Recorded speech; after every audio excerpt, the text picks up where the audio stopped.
buenas tardes y bienvenidos a este vídeo correspondiente al tema 4 de la asignatura, en el que vamos a repasar los conceptos más importantes de este tema.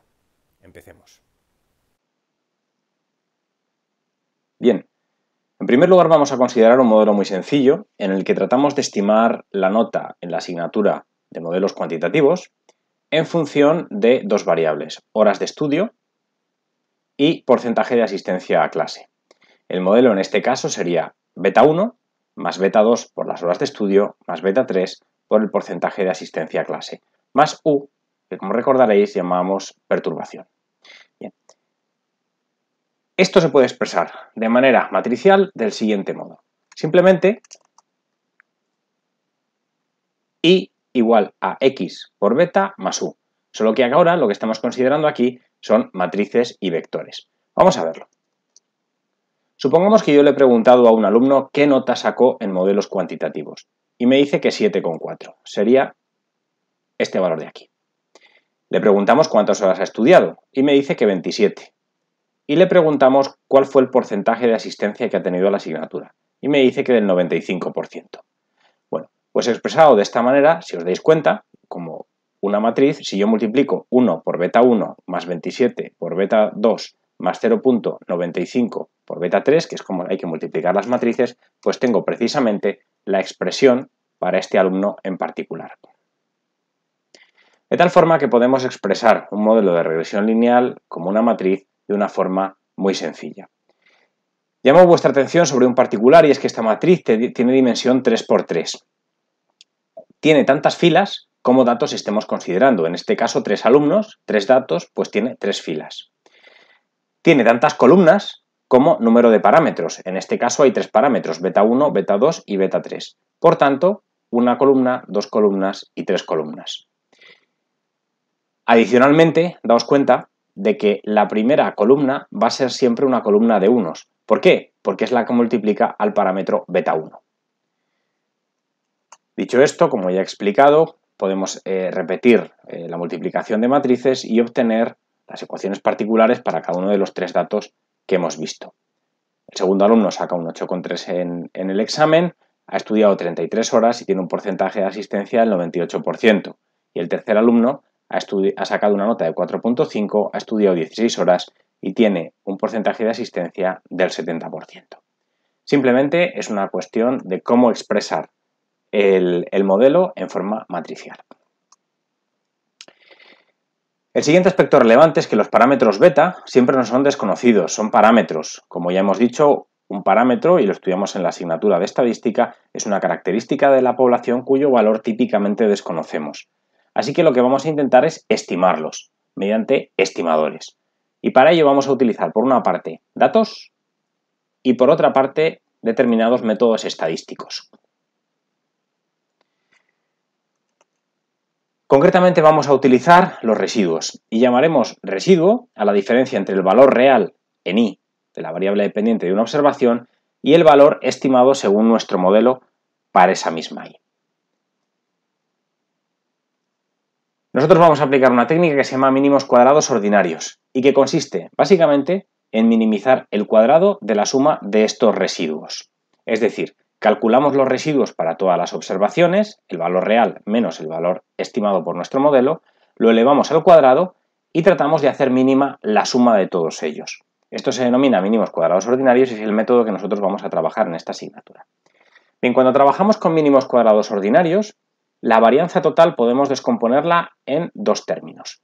Varianza explicada, que es la parte de la variabilidad que explica el modelo, y la varianza residual, que es la parte de la variabilidad que no explica el modelo. Matemáticamente las fórmulas son estas que aparecen aquí y como ya he dicho, la varianza total es la variabilidad total de las IES, la varianza explicada es la variabilidad explicada por las X, es la variabilidad explicada por nuestro modelo, y la varianza residual es la variabilidad no explicada por las X, aquello que nuestro modelo es incapaz de explicar. Vamos a ver esto con un ejemplo que se entiende mucho mejor. Consideremos esta nube de puntos.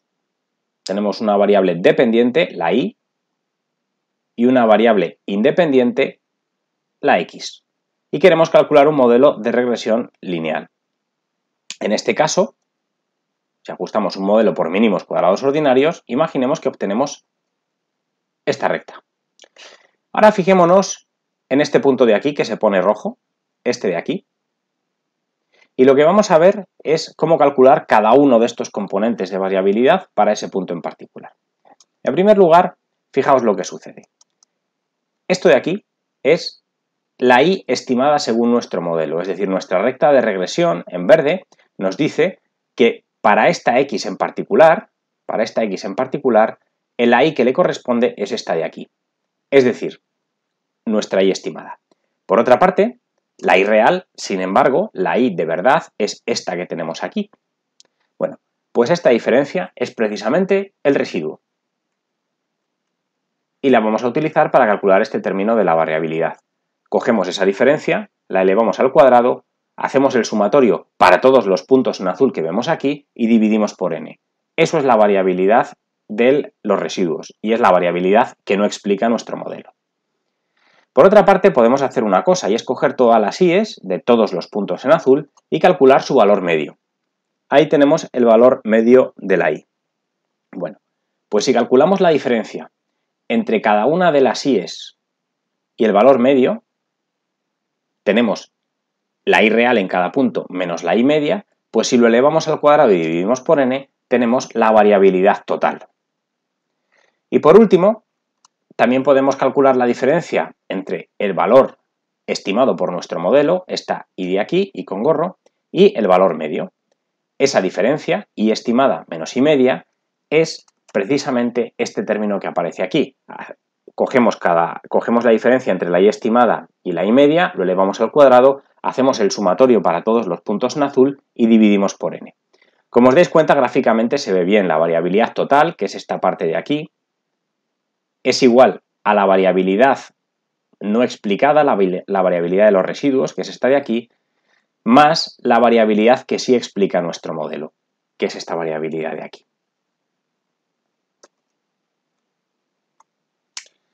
Nosotros vamos a utilizar estos conceptos para calcular un indicador muy importante que es el llamado coeficiente de determinación o R cuadrado, que es el ratio entre la varianza explicada y la varianza total, es decir, el porcentaje de variabilidad que nuestro modelo es capaz de explicar. Y matemáticamente se expresa de este modo que veis aquí, o análogamente de esta otra forma, se puede expresar de las dos maneras. Lo importante es la interpretación, el porcentaje de la variabilidad de las i's que nuestro modelo es capaz de explicar. Nos interesa, por tanto, que el R cuadrado sea lo más alto posible. R cuadrado siempre va a tomar valores entre 0 y 1. Un R cuadrado de 0 significa que nuestro modelo explica muy poco de la variabilidad total de las i's, mientras que un R cuadrado muy alto, próximo a 1, implica que nuestro modelo explica gran parte de la variabilidad, lo que a priori, y luego ya matizaremos esta afirmación, significa que estamos ante un modelo bueno. Cuanto más alto sea el R cuadrado, mejor modelo. Digo con matices porque esto no siempre es así, lo veremos cuando hablemos de la diferencia entre utilizar un modelo para interpretar los parámetros o para hacer predicciones. Pero de momento nos quedamos con esta idea. Cuanto mayor sea el R cuadrado, mejor. No obstante, hay un problema, y es que en general, cualquier modelo de regresión, a medida que añadimos variables, sean o no estas significativas, sean o no estas relevantes, nuestro R cuadrado va a aumentar. Por tanto, puede suceder que un modelo con muchas variables tenga un R cuadrado mayor que un modelo con menos variables, aunque este segundo, el modelo con menos variables, sea mejor. Para corregir este efecto se introduce la idea de R cuadrado corregido. Y este R cuadrado corregido simplemente es otra fórmula en la que se penaliza la incorporación de parámetros. Como os dais cuenta, simplemente tenemos 1 menos paréntesis 1 menos R cuadrado y aquí multiplicamos por n menos 1 y dividimos por n menos k, siendo n el número de datos y k el número de parámetros que estamos contemplando. Como veis aquí, este término que aparece en el denominador, n menos k, lo que está es precisamente penalizándonos que el modelo tenga más parámetros. Por tanto, la forma correcta para comparar dos modelos anidados, un modelo anidado es un modelo que se basa en un modelo con más parámetros, con más variables, al que le hemos quitado alguna variable. Tenemos un modelo con 5 variables independientes, quitamos una de ellas y tenemos un modelo con 4 variables independientes. Eso es un modelo anidado. Bien, el R cuadrado corregido es ideal para hacer comparación entre modelos anidados, modelos en los que todos tienen las mismas variables, solo que algunos tienen menos variables que otros. ¿Cuáles son las propiedades que tienen los estimadores obtenidos por mínimos cuadrados ordinarios?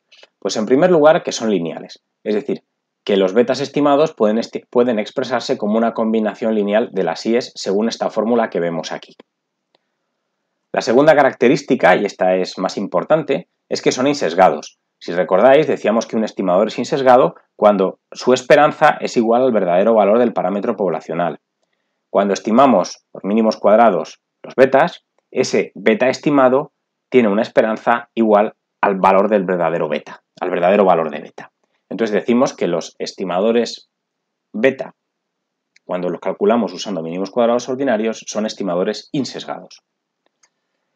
Adicionalmente son estimadores óptimos, que esto significa que son los estimadores de mínima varianza. De todos los estimadores lineales e insesgados que podemos utilizar, los de mínimos cuadrados, los obtenidos por mínimos cuadrados ordinarios, son además los de mínima varianza. Y adicionalmente son consistentes. Si recordáis, la propiedad de consistencia simplemente decía que a medida que yo aumento el tamaño muestral, el valor del estimador tiende al verdadero valor del parámetro poblacional.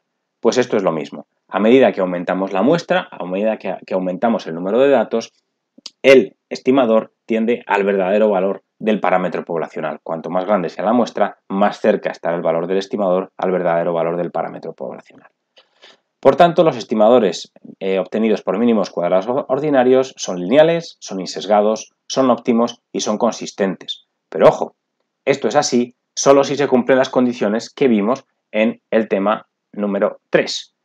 Porque si alguna de esas condiciones que vimos no se cumplen, entonces estas propiedades dejan de ser ciertas. Por ejemplo, si no se cumple la condición 1, que los residuos tienen media nula, aparece un problema de sesgo y un problema de optimalidad. Es decir, los estimadores que obtenemos son sesgados y además no son óptimos. Si los residuos presentan un problema de homocedasticidad, es decir, son heterocedásticos, aparece un problema de optimalidad. Es decir, los estimadores que obtenemos no son los de mínima varianza. Lo mismo sucede si existe autocorrelación. Y si no se cumple la exogeneidad, que era la cuarta condición que estudiábamos, entonces tenemos un problema realmente grave. Porque nuestros estimadores van a ser sesgados, no van a ser óptimos, es decir, no van a ser los de mínima varianza, y además no van a ser consistentes, lo cual significa que ese sesgo que presentan no se va a arreglar aunque aumentemos el tamaño de la muestra, aunque aumentemos el número de datos. Lo mismo sucede si hay colinealidad perfecta. Si hay colinealidad perfecta, los estimadores pues, no van a ser buenos estimadores. Y ya para finalizar este vídeo vamos a ver cómo interpretar los parámetros. El caso más sencillo son variables cuantitativas medidas en niveles. Por ejemplo, tiempo que se tarda en llegar a la universidad dependiendo de la distancia a casa. En este caso la variable dependiente es el tiempo. La variable independiente es la distancia. Aplicamos mínimos cuadrados ordinarios, verificamos que cumplen todas las hipótesis para asegurarnos de que esos estimadores están bien calculados, es decir, son insesgados, son óptimos, son consistentes, y el dato que obtenemos es 1,1 minutos. Beta 2 es igual a 1,1 minutos por kilómetro.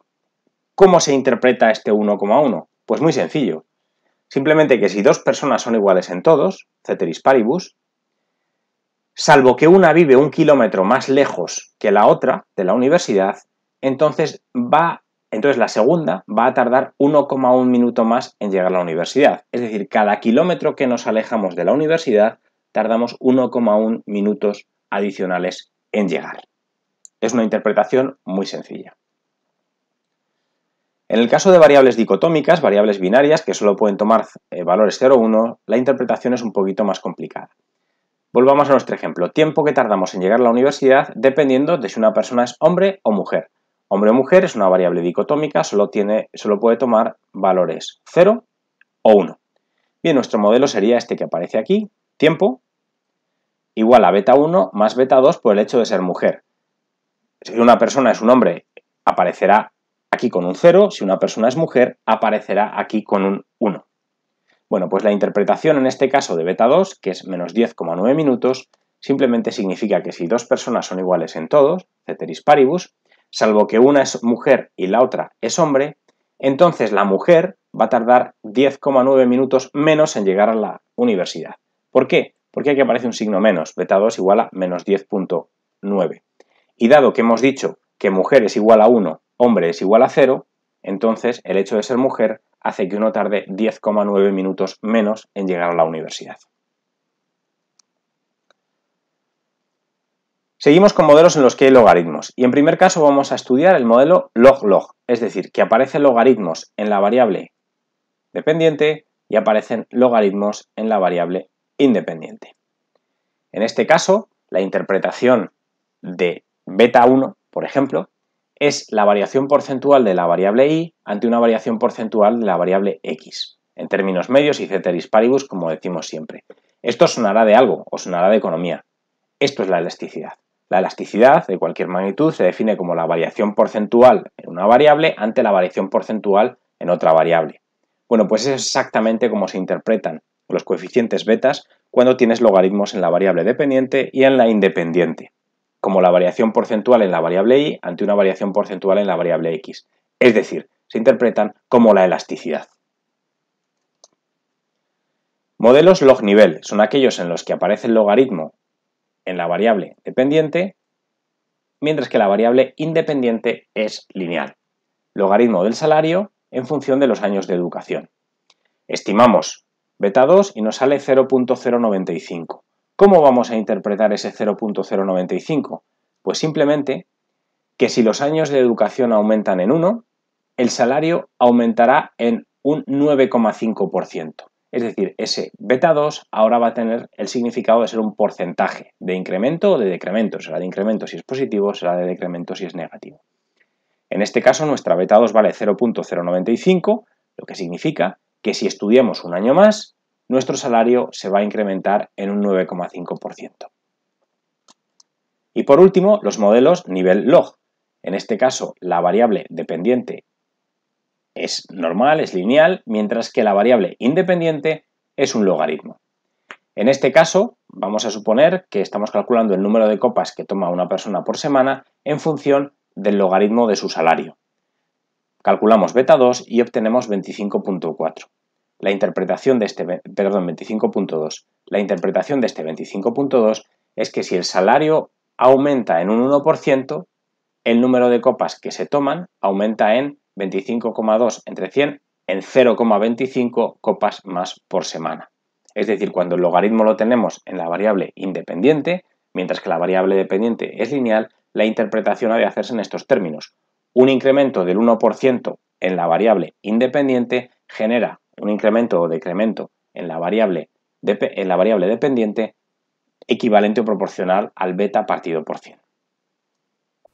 Bien, espero que este vídeo os haya resultado interesante y, como digo siempre, sobre todo útil. Nos vemos en el próximo vídeo.